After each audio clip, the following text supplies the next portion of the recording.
David Hobbs, Steve Matchett, and Will Buxton. I'm Bob Varsha. Lee Diffie with your special guest, Mario Andretti. Hello, I'm Murray Walker. And joining me today in the commentary box, Martin Brundle and two former world champions, Jackie Stewart and James Hunt. Located in a sportsman club about 30 miles from the city. Tell us about it, Steve. Well, let's have a look at it because it is a truly beautiful racing challenge. David, take us around with our Mercedes track analysis. Well, here's that turn two. Very tricky part of the track, this. High speed approach to this hairpin. Nasty little kink there beforehand, which really sort of stymies any overtaking event into that hairpin. Turn three, very tight. There you see that hill coming out of speed in this curve, which is why you've got to make such a good exit. There's a pretty steep leg up there. A lot of elevation change here over the top of this hill, then into turn four, tight right-hander. It's also known as the hill. Top of then, as you can see, the road sloping downhill very steeply here, going to this left-hand sweep. All right, ladies and gentlemen, we are prepared to get Group 6 running. We have got the pace car out on the track. It's a glorious day in Waterford. Let's enjoy Class 6. These are some of the faster cars that we're going to see today. As they make their way around the track, let's introduce each and every driver. Up front, car 21 is Jonathan Finstrom. He set yesterday's world record here at 59.538 seconds, if my mind serves correctly. In the car number 12, we have Taylor Stein. Car number 9, we have Peter Burke. Car number 57, we have Michael Ninhaus. Car number 4, we have James Doperak. Car number 38, we have Robert Zimmerman. Car number 10, we have Christopher Bologna. And last but not least, in car number 2, we have Curtis Easterling. And so now we await the start of the Grand Prix. The drivers will be getting itchy trigger fingers now, waiting for the green flag. It's time to go racing again. Turn up the volume for the start. They'll be swinging around the swamp here and ready to get started. This contest will be 10 laps. And it looks like we've got the pace car off the track.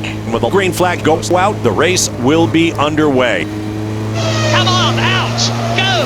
Power side flash is green and they're gone. Looks like a clean start, and on board with Formula Enterprise number 9. And are absolutely together on this first lap as they stream around. A little bit of caution there as he went through the first couple of corners. Very cautious opening few corners. Jonathan Finstrom, as he goes up the hill, he's making a lead, making his presence known today in his 08 white 21 car. Up the hilltop he goes.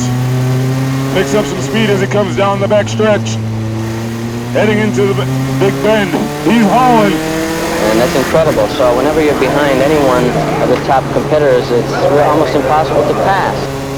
And look at the rubbish on the track from that crash at the end of the sessions earlier. This class of driver doesn't make too many mistakes. So if you're behind, you usually have to whistle. And are absolutely together on this first lap. These S's, as you can see, wonderful flowing corners. A lot of downforce required here. Taylor Stein and Peter Burke, a nice little competition going for 2 as they head into the swamp turn. Took a different line into the corners than that was to get into clear air. He went in a little bit lower to get his wings working. We begin the second lap. Boy, but this is the battle right here, how close they are. Well, it's going to be a close battle between those two. Have a look at the wing I mean, a lot of these guys seem to be running, to me, relatively small wings on the car around here. And it's something we were talking about yesterday. You know, you want to take the downforce off the car to improve straight line performance. But boy, you've got to rely on your driver having lightning fast reflexes to control the car's desire to get away from you. That's Peter Burke and Taylor Stein in second and third, heading into the Big Bend. And a lot of debris on the track they just drove through. And if they're not careful, they're going to pick up a lot of rubbish that's lying around on the track, so they've got to be very careful on that. Continued their battle corner after corner. Jeez, that's real racing. John Finstrom is just having his way with the track as it looks. He's coming around the swamp turn. There he goes. That's 2 laps in the books, ladies and gentlemen. This is a real ball breaker up here. Very fast, climbing left-hander, tremendous load on those right tyres. Second place, pulling away now. This is the end of lap 2, into lap 3. Taylor Stein, very convincing in second. Peter Burke in third. And his gap to P2, 1 second, 1.1 seconds actually. Could still do it, but catching he might be able to do. get past he might well not be able to do if the car is running as well as it seems to be. John Finstrom down that back straight. He's putting on speed. It doesn't look like anyone's going to stop him today. Maybe he's going to go for another world record. Well, I think he's been one of the more underrated drivers. Now at long last got into the really good car that he deserves. Unfortunately, he hasn't had the results that he deserves this year because the car's not had a good reliability record. But with the car going fast now, they've been working on their reliability, and today may well be the breakthrough that they've been looking for with a healthy run to the finish. If that happens, I think he will win easily. Drops a wheel over the curb there, not good. Following through the S-bend, you've got a pretty clear idea just how nimble the cars are and how, in fact, more manoeuvrable than the big, slightly heavier cars are. This is lap 4. Taylor Stein, he's coming through. He's doing number 1 in the FC class. Do keep in mind that Jonathan Finstrom is a class to his own, P1. Third place has closed the gap down by a tenth. He is but 0.9 seconds behind the leading Formula car. First sector was his personal best. All setting personal bests as the fuel load starts to come off the cars. These guys don't seem to be doing anything to preserve tyres. And closer going into the corner there than the previous lap. There you see a nice shot of the suspension moving. It seems very stiffly sprung, David, doesn't it? And I can only assume that they're very critical of the aeroflow underneath the car. They tried to set the car, the engineers tried to set the cars up as stiff as possible within reason to try and keep the attitude of the car very, very level and controlled to the attitude of the track, which improves the aerodynamic performance underneath the car. So that's always a compromise for the engineers to work out. If the car has got too soft a suspension roll in the front, the driver can stiffen that up by turning to the left, or soften the car off by turning to the right. But meanwhile, looking very strong. Good start and very good pace on this lap. He set his personal best as a result of that. And look, the fight back from the Iceman. Yeah. Taylor Stein and Peter Burke battle it out for second, third. Well, you saw from the times, obviously, and the conditions are good, but look at, they still have a lot of fuel on board. So the lap times they're doing just very impressive. No question about it. Now let's listen to him. He's shifted the gears very automatically. Well, let's try and listen to that engine.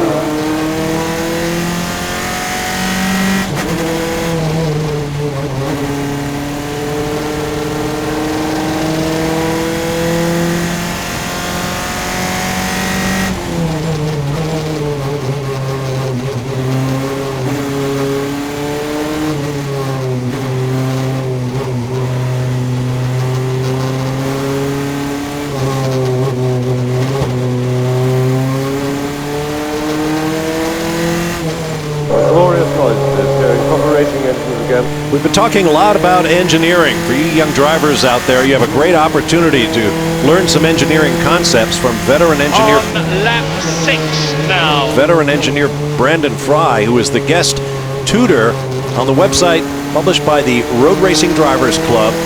Highly acclaimed, non-profit. It's called Safe is Fast, SAFE, which stands for Skilled, Assured, Fit, and Empowered is Fast.com. It's a wonderful site. Check it out. Whoa, whoa, whoa, whoa, whoa, whoa. Well, that was close, wasn't it? Yeah, it was very close. So they really are pushing these tyres to the limit. We're right round the other end of the track now, which swing you onto the back straight. There's some traffic ahead, but I don't think it'll affect this lap. This is real short circuit stuff, diving in and out of the traffic. And don't forget that they can lose adhesion very, very easily if they just go even a few inches off the line. There's still 4 laps left in this race, ladies and gentlemen. Coming to the end of the lap, and this traffic looks like it could cause some problems. I'm not sure the back markers have seen him. Are you going through? Whoa, we got a little contact here. This is fantastic. I'd say that knackered that lap. Think? Possibly. I think his engineers might agree with that. He's being held up. No, he's not. There's a tremendous relief when you see your pursuer get stuck in behind, put a back marker between you and your pursuer, as happened at the end of the straight before. Taylor Stein, very convincing in second. Heading into the Big Bend. He's hauling. He's turning the traffic to his advantage. Again, these times to me suggest they are driving with as much protection as they can while trying to observe the traffic around them. It must be very frustrating for the drivers if that's exactly what they're doing. Moves over and gives way, as he should do, but they don't always do. He's got a lot of work to do to gain back that lost time. The only chance is to respond, obviously. The problem is now whether he can stand the pressure that's going to come right now, but to keep this pressure on is a great virtue to recognise after this race is over, and I sincerely hope he's able to do this. Serving now, lap 8. He has a way of being able to pace himself probably better than most other drivers, and I think he'll be watching that pace very carefully. He's one of the smoothest drivers. Let's just watch him. He hardly ever touches a curb. He hardly ever uses more than the black tar rather than getting onto the white curbs on the exits of corners. So it's a question now of him stalking. He's just in the distance. There he is there. He's a long way ahead. He's trying to hunt down a podium at race's end, but we're rapidly running out of laps. Up front, car 21, Jonathan Binstrom is off the In the track. pit and out of the car. The race leader has retired. What a sensational development. Gets out of the car, shrugs his shoulders, and we have a new race leader. I'm sorry to talk off picture. Maybe he made contact. Maybe we'll never know unless this wretched director goes off and watches some other motor races first and comes back and knows something about it. Well, I think we'll be giving this away, Murray. I think they've had a wonderful advantage, and it's almost been a little bit of a present for them that the saga went on, but has wisely taken advantage of it. Entering his penultimate lap now. He has to push to try and break that gap now between himself and current race leader. He's just gone through sector one, so he's not setting blinding laps on these tyres, but we have to remember they're giving up the performance every lap. And he has an advantage that I think he must be reasonably pleased with, certainly more than he had the lap before. And we're going to be talking about this one, aren't we? With that retirement. We're going to be talking about it tonight too on Wind Tunnel, and so too is motor racing legend Mario Andretti. Yes, Mario will be on the show with Dave. It's tonight at 9 p.m. Dave Despain's Wind Tunnel with plenty of special guests. It wouldn't be Sunday night without it, and that'll be live. Oh boy, that'll be great with Mario on there. Well, it'll be just great to get Mario's take on the state of play in Formula One. This man here. But still a good, solid second place for him, not to be denied. You know, you don't put your head down because you finish in second. Let's get down to Will Buxton for his final thoughts. And fantastic opportunity for us to watch a race between two of the standout drivers of this season. We've rarely seen a battle between those two. We are under our final lap here. He is really pushing that absolutely flat out now in these closing laps on this pushing like there's no tomorrow to close that gap. And they respond emphatically by pulling a second one. Whoa! So many spins! Whoa, we got a little bit of action there going up the hill. These gravel traps don't seem to be stopping anybody at all here. There isn't one there, Murray. Looks like he can get back to the track. Fine piece of rallycross there. It's rather entertaining. Tires got a little greasy, it looks like. Driving one of the first races of the year.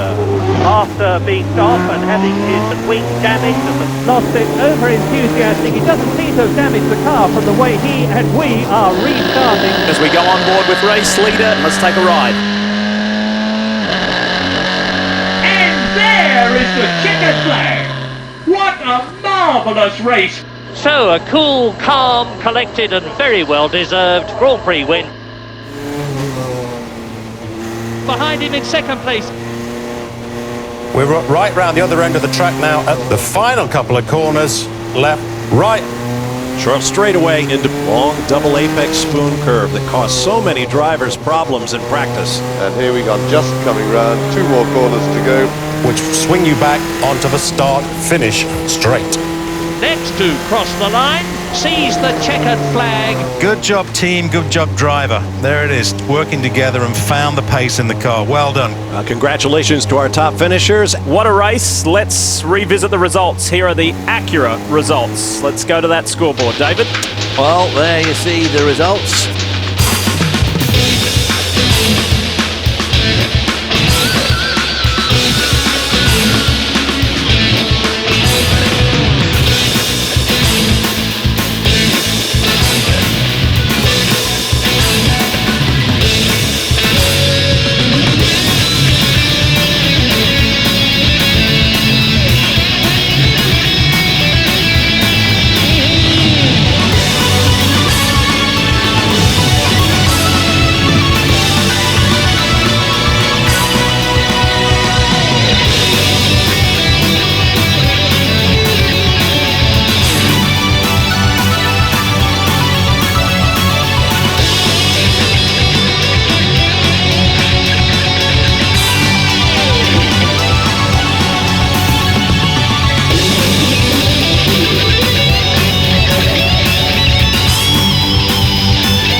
Ray Walker. James Hunt, Jackie Stewart, Martin Brundle will be there for you to watch it on BBC television. For David Hobbs, Steve Matchett, and Will Buxton, I'm Bob Varsha. Goodbye.